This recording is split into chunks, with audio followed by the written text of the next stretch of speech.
My name is Mickey McCabe. All right. I am the president and founder of McCabe Ambulance Service. I'm the director of emergency medical services here in the city of Bayonne. I'm the Hudson County Office of Emergency Management EMS coordinator. I'm a task force advisory board member, and I am the vice chair of the statewide county OEM EMS coordinators.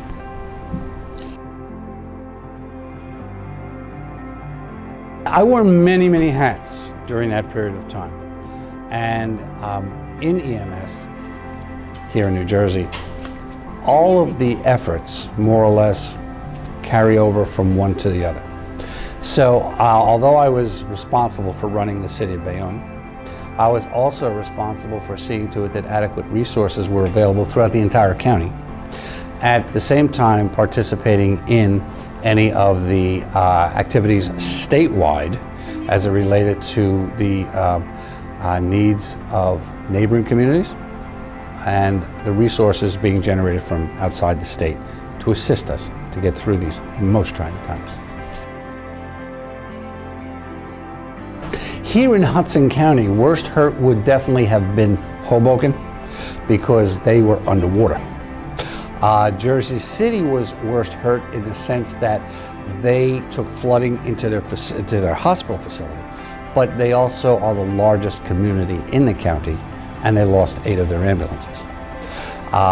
The rest of the county fared pretty well, but you need to remember that through it all, there was no electricity.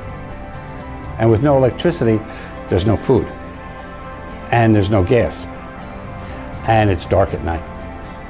So on top of all of that, the challenges were such that we have never ever experienced previously. The music bed.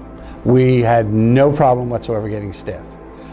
Staff was, they were at the door, and quite honestly, they never left. We arranged for sleeping, but we also fed them.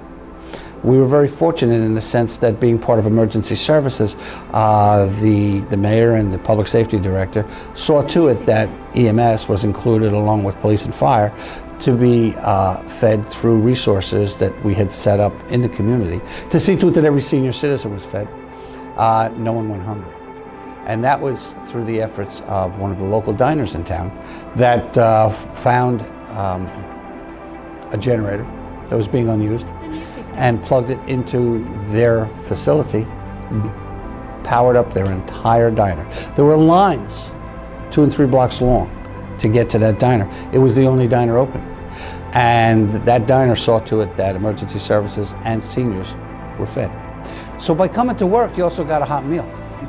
And by coming to work, you also got gas, because we, of course, without the power, gasoline became a problem. Literally, the line to the gas station up the road was 2 miles long, to a point where people were running out of gas trying to get to the gas station. But emergency services had entrance through the back door. So we then gassed there, and also essential staff gassed there. You could not get to some of these people because of the floodwaters. Our challenges here were brought about by the flooding conditions that occurred around the perimeter. Bayonne's a peninsula, so there's water on 3 sides. 2 of the sides have residential. In one area, there's a trailer park. Well, the trailer park started sliding into the bay. So now all resources, police, fire, EMS, now respond to the trailer park and are trying to hold back trailers falling into the bay while you're trying to pull the people out of the trailers. But what further complicated, the trailer park is on the end of a dead-end street. So the first in gets to use their equipment. Everybody else is now carrying their equipment 1/4 of a mile or more down to the site. Then you have to take the victims and bring them out to the main road. Challenging, but nothing that we couldn't overcome. I have said many times, a lot of the monies that have been spent for Homeland Security should be spent for cocktail parties, because you make more contacts at a cocktail party than you do at a training episode. And when that storm hit, I knew exactly who to call. The music bed. I knew who was on the other end. I knew what they were capable of doing. And I knew they were going to carry out the mission. You go to a training program, you don't get that social interaction. You need one-on-one. You need to have faith in the person to whom you speak, and you know to know what they're capable of doing. The music bed. One of our medical ambulance buses broke down. And a medical ambulance bus is a huge piece of equipment. Trying to get a tow truck is near impossible. So who has tow trucks? Well, how about New Jersey Transit? Yeah, they have buses. Okay, who do we know? We know the police. We call our contacts at New Jersey Transit Police. Within minutes, there's a tow truck heading in our direction to bail us out, notwithstanding, not asking why, where, or whatnot. Let's just do it. We're on a mission. New Jersey's very mission-oriented, and there are no barriers for what you can ask for and what you get. So it's all the social interaction and people putting names to faces. Music bed. Watercraft is usually either brought by state police, fire services, or Good Samaritans. But there was never a reason to have watercraft in the middle of your city until that day. And we had flat bottom boats that day. We had aluminum flat bottoms. We had jet skis out doing rescues at 9 and 10 o'clock at night. I mean, borrowing jet skis from people's houses. You know, having any resource that we need, we saw, we took to effectuate the rescue. But it was, when you think of waterways, and I say we're a peninsula, we're directly across the harbor from New York City, we rely upon the Coast Guard, we rely upon New York NYPD and FDNY, we rely upon local fire departments and police units that are used for drug interdiction and the like. EMS doesn't really have a maritime division until that day. And then it was a case of just marrying up with whomever else had the ability to have those boats. My zip code.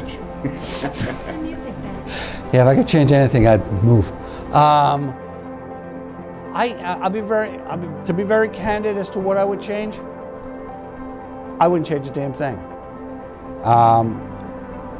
We are ready. EMS in the state of New Jersey is ready. We are now planning for the Super Bowl. Super Bowl 2014 is going to be held right here in just 10 miles up the road. And I was at a meeting, one of the first meetings, because I serve on the EMS subcommittee for the Super Bowl. And they said, you know, we're going to have meetings every month, twice a month, 3 times a month as we get closer to it, this. Does anybody have anything to say? And it was in January, we had the first meeting. And I said, yeah, I'd like to tell you that, and the state police chair all of the subcommittees. And I said, Lieutenant, I just want to let you know right now, if something happens in New Orleans this year and they have to move the Super Bowl to MetLife Stadium next week, EMS is ready. Because in New Jersey, again, we're a small state, but we're a very connected state. We have 21 counties. We have 21 county coordinators. And we can coordinate by the use of one radio. We can bring resources in from all over the state. And we train, we practice, and we party together. And that's why I wouldn't change a thing. Because, in my opinion, New Jersey is ready for anything they throw at us. After this superstorm, I am very comfortable in how New Jersey functions, how it operates, the leadership that's available, and the interactions that take place between not just the state, but the county and the local resources in order to carry the mission to a successful completion. Probably the most challenging aspect of Sandy from an EMS perspective in Hudson County was the evacuation of 2 hospitals. Palisades, what was the other evacuation? Hoboken University Medical Center. And it really became a tale of 2 cities, if you will, the right way and the wrong way. Hoboken University Medical Center, well, first off, we were counseling both hospitals for 4 days leading up to Sandy that you ought to think about evacuating because of water levels. They're both in very low-lying areas. Music bed. The other hospitals we were pretty comfortable with that they would not be impacted. Hoboken University Medical Center on Sunday around noontime, made the decision to evacuate. They called me as a provider of service for Hoboken University Medical Center, but also as the county OEM EMS coordinator. I immediately notified all of the powers to be that we were going to evac hospital. Went on the county frequency and asked for resources from around the area for strike teams. Strike team is 5 BLS ambulances. And also requested medical ambulance buses, which are specially designed vehicles that are capable of handling 20 supine patients on oxygen and on telemetry. Within an hour, we had 50 ambulances and 4 medical ambulance The buses. music bed. We lined up 50 of them, and the ambulance buses we had to keep a few blocks away because they needed a bigger street to do it. Hoboken Police Department was great. They worked hand in hand with us. And we moved everybody out of the facility within a reasonable period of time. Palisades never made that decision. Monday night, the storm hit at 8 o'clock. Monday night, Tuesday morning, that is midnight, Monday night into Tuesday morning, they called. They called and they said that we need to evacuate. They said that our generators have been swamped, that we have no power, and the water is rising, and you need to come. Music bed. The call came to me and I said, you got to be kidding. And one of their representatives said, we will pass the patients out the second floor window if you put them on a Music boat. bed. Which time I reminded them I'm not the Coast Guard, nor am I the Navy. Said, no, that's not going to work. Shelter in place, do the best you can. We cannot get to you. We cannot get to you. The water is now upwards of 8 to 10 foot all around your hospital. And this is the Hudson River. The Hudson River is a mean river in its agitated state. We told them, quite specifically, 6 a.m., I will have equipment there to move 80 patients. Have them down in the lobby, and we'll be ready to go. We called North Hudson Regional Fire, Music bed. and that's paid fire services handling the entire region. They could not have been more accommodating. They sent down over 30 firefighters who reported to us and said, what do you need done? No questions, who's in charge, what about this, I don't do that. What do you need done? We need these patients down. And with their effort and with the handful of EMS personnel we had there, we got all these patients evacuated. So the long and short of it is, this should have been a better pre-planned event and not something done under a horrific situation, but we're EMS, we got it done. And that's New Jersey, The music bed. we get it done. Hoboken University Medical Center, that's the facility we did on Sunday. They have a new CEO, Paul Walker's his name, fine gentleman. I had never met him before that night. And he came up to me in the command post and he said, wow, Mickey, I'm from Florida and we have hurricanes all the time. Where did you ever get all those ambulances? And I said, well, Paul, this is what we do.